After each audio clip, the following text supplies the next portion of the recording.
राम राम, जय हिंद। आज हम बात करेंगे मोस्ट वायरल बीमारियों के बारे में जो कि चलती हैं। वायरल जो फीवर चलते हैं, डेंगू, मलेरिया, चिकनगुनिया। देखो, हम कोई डॉक्टर नहीं है, ना कि हम यहाँ पे कोई ट्रीटमेंट करने आए हैं, लेकिन हम ये जानते हैं कि हम बहुत सालों से इस चीज़ में नहीं आए हैं, मतलब बीमार पड़ने के या फिर बुखार आने के, इन सब चीज़ों में नहीं आए। उसका एक स्पेसिफिक रीज़न था, कोई इस वजह से नहीं था कि मेरी किस्मत अच्छी थी, नहीं, उसके कुछ रीज़न थे। उसके बारे में बात करेंगे। आगे बढ़ने से पहले ये हमारा नंबर है जिसमें आप ऑर्डर कर सकते हो अपना stamina booster, weight gainer, fat burner या फिर पर्सनल ट्रेनिंग ले सकते हो। 1200 रुपये पेमेंट है। इस नंबर पे आप पेमेंट करते हो, इसी नंबर पे आप स्क्रीनशॉट सेंड कर देना, ठीक है। हम यहाँ पे आज बात कर रहे हैं वायरल फीवर्स के बारे में। देखो, सबसे पहली बात एक ये समझो कि ये है वायरल फीवर, ठीक है। अब वायरल फीवर का मतलब क्या होता है? जैसे कि डेंगू है, मान लेते हैं डेंगू इस समय बहुत चलता है, जिसमें कि प्लेटलेट्स हमारी डाउन हो जाती है और फिर बिना एडमिट हुए इसका इलाज हमारा नहीं हो पाता है। तो हम इसीलिए हम ये चैनल हमने क्यों बनाया? हमने इसीलिए बनाया ताकि हम वो चीज़ें पहले से ही तुम्हें अवेयर कर सके, ताकि तुम बीमार होने की कंडीशन तक पहुंचो नहीं, ठीक है। हम यहाँ पे बात कर रहे हैं वायरल फीवर्स की। तो सबसे पहली चीज़ ये समझो, होता कैसे। मच्छर जो होता है वो पैदा होते ही डेंगू लेके नहीं पैदा होता, ठीक है। होता ये है कि कोई एक इन्फेक्टेड है आदमी, ठीक है, अब उसने उसमें डंक मारा, अब वहां से वो मच्छर भी इन्फेक्टेड हो गया, ठीक है। इन्फेक्शन जो था वो मच्छर के अंदर भी आ गया। अब वही इन्फेक्टेड मच्छर अगर आपको बाइट करता है तो फिर आपकी बॉडी में वो ट्रांसफर हो जाते हैं, ठीक है। तो उससे होता यह है कि ट्रांसफर का खेल होता है ये सब कुछ। जैसे कोविड था वैसे डेंगू होता है लगभग, कि किसी मच्छर ने किसी आदमी को काटा, जिसको था उसने फिर तुम्हें भी काट लिया तो तुम्हें हो जाएगा। लेकिन ये ऐसा नहीं है कि अगर तुम बीमार हुए हो तो तुम्हारे साथ हुआ है, नहीं, ये मच्छर बहुत लोगों को काट रहा होता है, लेकिन 10 में से 2 ही लोगों को इसके इफेक्ट आते हैं, ठीक है। तो अब हम यहाँ पे बात करेंगे, मान लो 10 लोगों में से काटा, अब उनमें से 2 लोगों को ही डेंगू हुआ, तो इसका रीजन क्या है? ये 8 लोग कैसे बच गए? ये 8 लोग कैसे बच गए?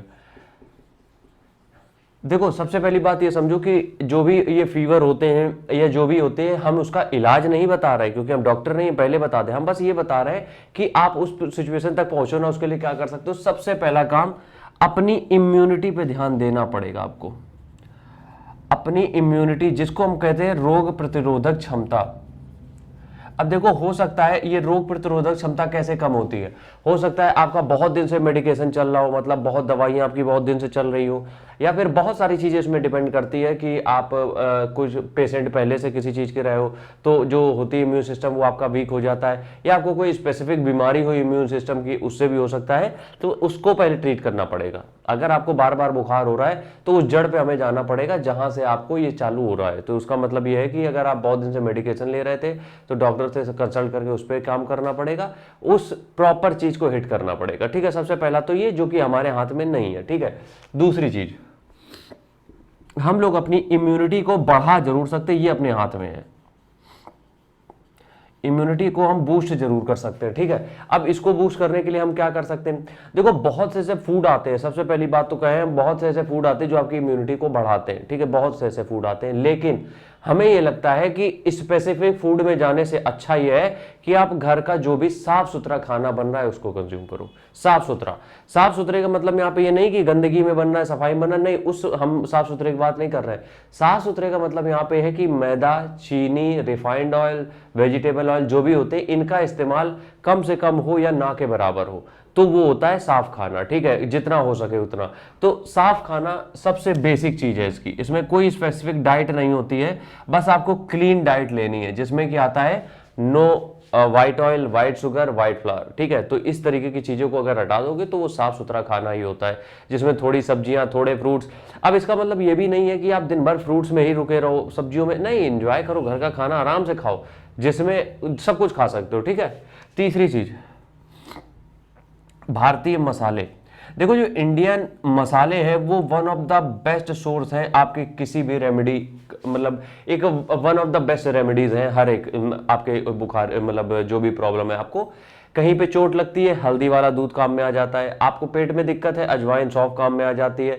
तो बहुत सी ऐसी चीजें हैं अपने जो खाने में, वो हर तरफ से काम में आती है। तो कोशिश ये करो, अगर बिल्कुल सादा खाना खा रहे थे अभी तक, तो थोड़े बहुत मसाले ऐड कर सकते हो आप। मसाले बहुत अच्छा आपका इम्यूनिटी सिस्टम बना देंगे, ठीक है। तो गरम मसाले इस्तेमाल जरूर करो। लौंग, इलायची, काली मिर्च, तेज पत्ता, और उसकी बात अगर हम करें जो वो आता है क्या कहते हैं दालचीनी पाउडर, ये सारी चीजें आप जरूर अपने घर में मसाले में यूज करो ऑन डेली बेसिस। अगर नहीं कंज्यूम करते हो, सुबह उठते गर्म पानी के साथ एक उसका दालचीनी का टुकड़ा कंज्यूम कर लो, वो भी सही है, ठीक है। अगली बात अगर हम यहां करें तो फिजिकल एक्टिविटी, फिजिकल एक्टिविटी। अब फिजिकल एक्टिविटी आप ये अपने दिमाग में बिठा लो कि 45 मिनट की फिजिकल एक्टिविटी हमारी डेली बेसिस पे होगी। 45 मिनट की हम फिजिकल एक्टिविटी करेंगे, उस 45 मिनट में हम कुछ भी कर सकते हैं। उस 45 मिनट में हम कुछ भी कर सकते हैं, हम रनिंग कर सकते हैं, हम जिमिंग कर सकते हैं, हम स्विमिंग कर सकते हैं, हम स्प्रिंटिंग कर सकते हैं, जो हमारा मन करेगा। नहीं कुछ आपको स्पेसिफिक कोई स्पोर्ट करना है, आप जाके बैडमिंटन खेलो जाके, ठीक है। तो मेरा कहने का मतलब यह है कि 45 मिनट के लिए अपनी बॉडी पे थोड़ा सा लोड डालना पड़ेगा, ठीक है। और कोशिश ये करो कि सारी चीजें जरूर कंज्यूम करो, यकीन मानो इम्यून सिस्टम बहुत स्ट्रांग हो जाएगा। तो ये जितने भी वायरल होते हैं, इनके हम ये नहीं कह रहे होंगे ही नहीं, होने के चांसेस जरूर कम हो सकते हैं, ये मेरा वादा है, ठीक है। तो इसको ट्राई करो और हमें जरूर बताना कि इन सब के रिजल्ट्स के बाद कैसा क्या हो रहा है, ठीक है। मिलते हैं नेक्स्ट वीडियो में, तब तक के लिए राम राम, जय हिंद।